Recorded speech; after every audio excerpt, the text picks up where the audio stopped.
Alright, ladies and gentlemen, it's Josh and Davey from the Redneck Homestead channel. How you guys doing? I really was undecided as to what to call this video. I was going to call it the cart before the horse.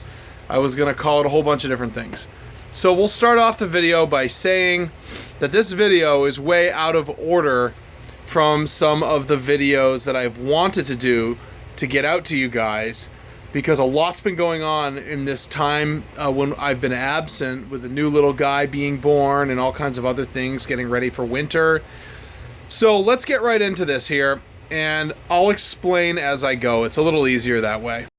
Alright, it's always one of my favorites to go to Lowe's and pick up PVC fittings and pipes and things of that nature. But what on earth are we going to make this time? I can tell you this much: it is not a plumbing project.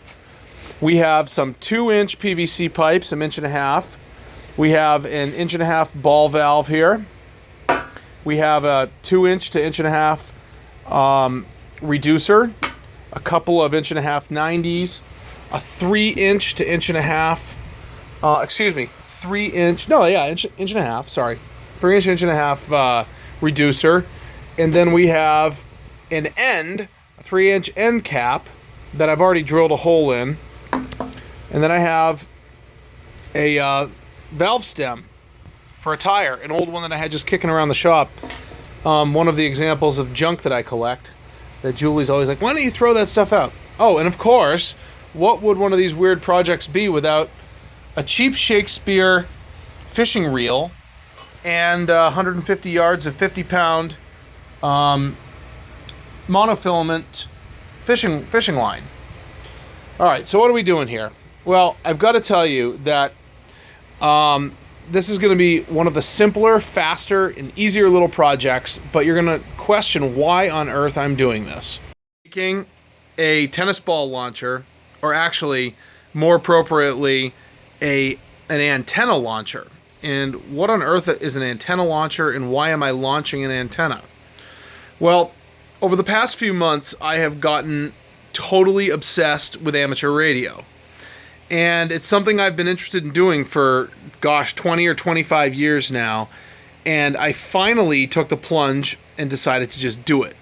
So on November 4th, I got my technician's license, which is the entry-level license that is required in order to participate and transmit on the amateur radio bands. The problem with the technician's license is it doesn't give you a lot of flexibility as far as the frequency spectrum that you can use and the bands and modes that you can operate on. So I quickly jumped back on the bandwagon, I guess you might call it, and hit the books, and I got my general license a couple of weeks later. And what the general does is it opens up a significant number of bands and frequencies for that license class. But of course, I'm kind of an all or nothing kind of guy, so I decided I had to go for the last and highest license, which is called the Amateur Extra, which I just got a few weeks ago. And let me tell you what, I mean, the technician's license was relatively easy to get.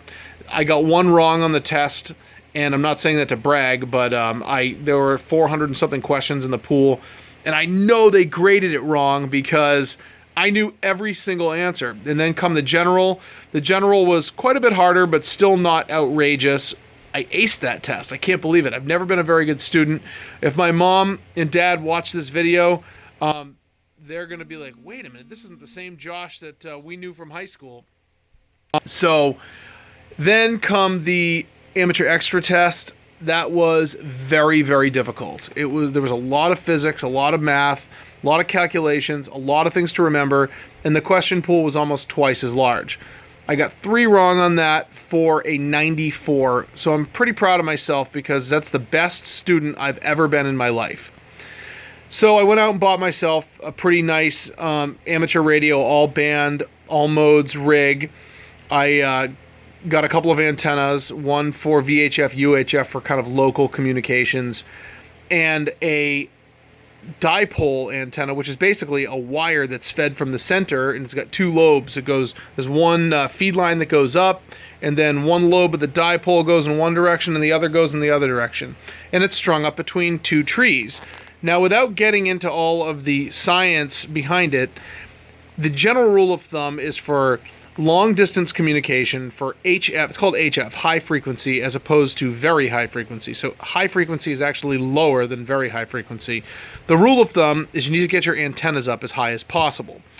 And I'm not really a huge fan of climbing, 60 or 70 feet in a tree. I just don't see any real benefit to doing that, especially as somebody who has kind of a bad back and aches and pains all over the place. So what I did is I installed a mast on the roof of my house at almost the highest point in my house. So it's like 10 feet above the roof line. And then we strung the ends into, on one end, it was strung into a pulley that I installed in a tree about 20 feet up. And on the other end, I mounted another mast on the railing of my back deck at the house. So that deck was about 10 feet off the ground, and then the mast puts it about 20 feet above the ground, but still I'm just not happy with the height. So I decided that I wanted to make a tennis ball launcher or an antenna launcher to be able to shoot a tennis ball high up in a tree. If I could get it up 60 or 70 feet, I would be just tickled. It'd be amazing. And then, of course, you have the good old monofilament fishing line tied to the tennis ball. And then once you get that up through the tree, you can feed up some paracord and you're styling. At that point, you can hoist, just like a flagpole, you can hoist your antenna up into the tree. So this is a super duper simple project. I'm going to do it real fast and show you some video. Sorry for the long 5-minute introduction, but none of this would make any sense if I didn't explain to you about my amateur radio hobby. I'm going to do lots of videos on amateur radio because this is so much bigger and so much more involved than I ever anticipated that it would be. And it is so practical for people of our mindset, people like you and I who are interested in kind of self-sustaining lives and lives that are kind of preparedness minded. So let's get right into this piece of 3-inch PVC is going to be used as our pressure tank. This is going to hold the air that's going to send that antenna flying. I'm not going to use the full length here. I'm going to trim off, I don't know, maybe just a few inches. This is kind of an imprecise science. We're applying a lot of the same principles that we applied to the hydraulic ram pump. We want to move a larger volume of air, or in the ram pump's case, a volume of water. We want to move a larger volume of air to a concentration of less volume and higher pressure, so we can send that thing flying.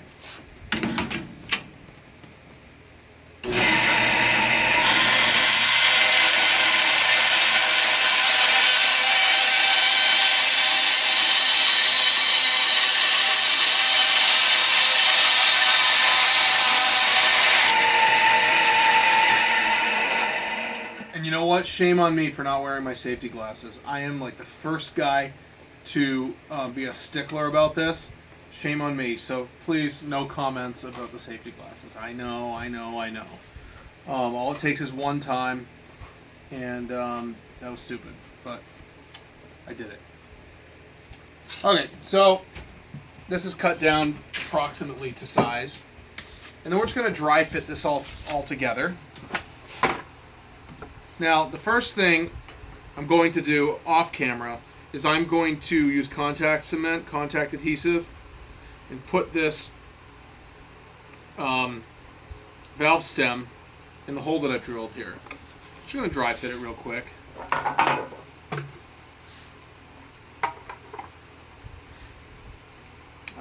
What's next? What am I doing here?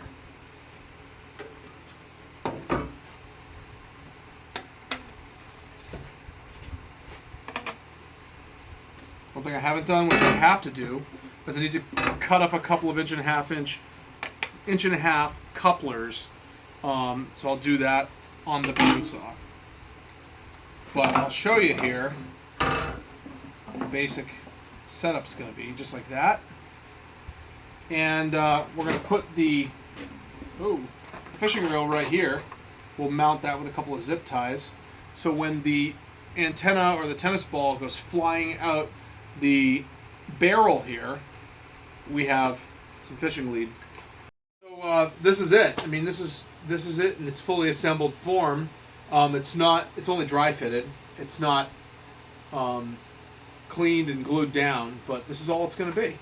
And so you're going to pump this thing up here with either a bicycle pump or an air compressor. You're going to be very careful not to over pressurize this. It does not take a lot of pressure to send the projectile out of this barrel flying at insane velocities. It's actually pretty fun to use these things. I haven't used one since I was a kid.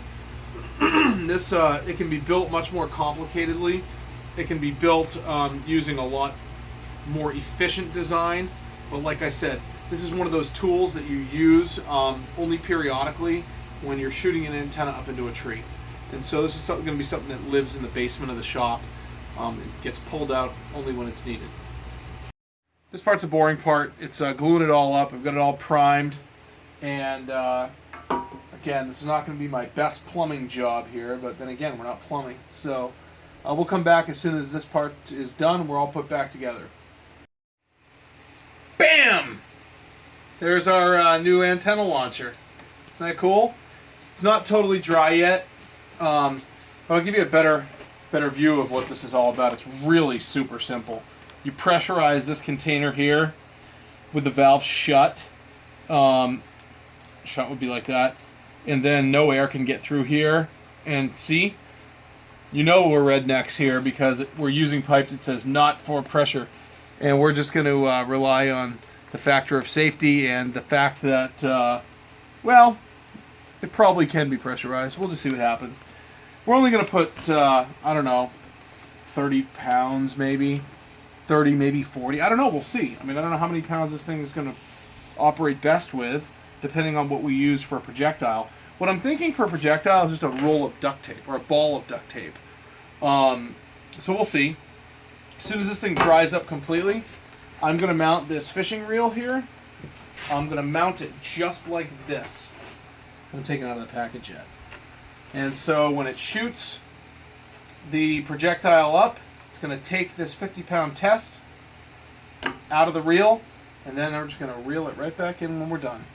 So, hey, listen, thanks so much for joining us in this short video. And I know it's kind of out of left field, and it's not something that we're accustomed to doing, but you're going to start seeing some more amateur radio videos coming up in the future. And by the way, if any of you guys are amateur radio operators, leave me a comment. I'd love to hear your feedback about your experience with antenna launchers. So if you have not already done so, hit the like button and the subscribe button. We need the thumbs up. We need to know how you like the content that we're producing, and we want you to subscribe so that you get notified of future updates and videos that we release on the channel. Eating one of Mama's sugar cookies. She is an unbelievable cook, baker, you name it. We're going to get her on there to do the Redneck Gourmet. What do you think, Mama? Sounds good to me. All right. So, it's the next day. It was yesterday that we did this video. But it's all glued up, dried up. The contact cement, sorry, I'm indulging on this cookie here. The contact cement is nice and set and dried. And I just got some ammo. We're going to try to test fire this guy right here. I have to squish this down a little bit. So I've been calling it a tennis ball launcher, but it's really not a tennis ball launcher. And I knew that when I purchased the tube, because a tennis ball is 2.5 inches in diameter. And there's just over 1.5 inches in diameter here. So that's why I made the comment about the rolled up ball of duct tape. This is just a piece of paper. Come on over here, Mama, and we'll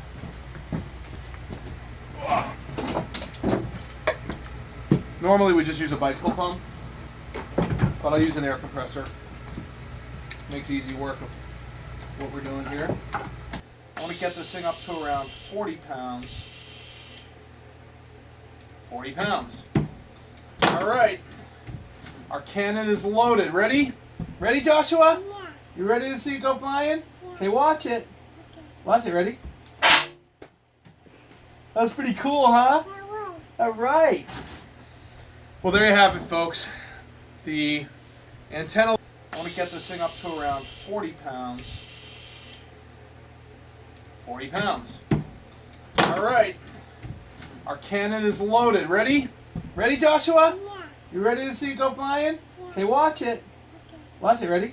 That was pretty cool, huh? That was. All right.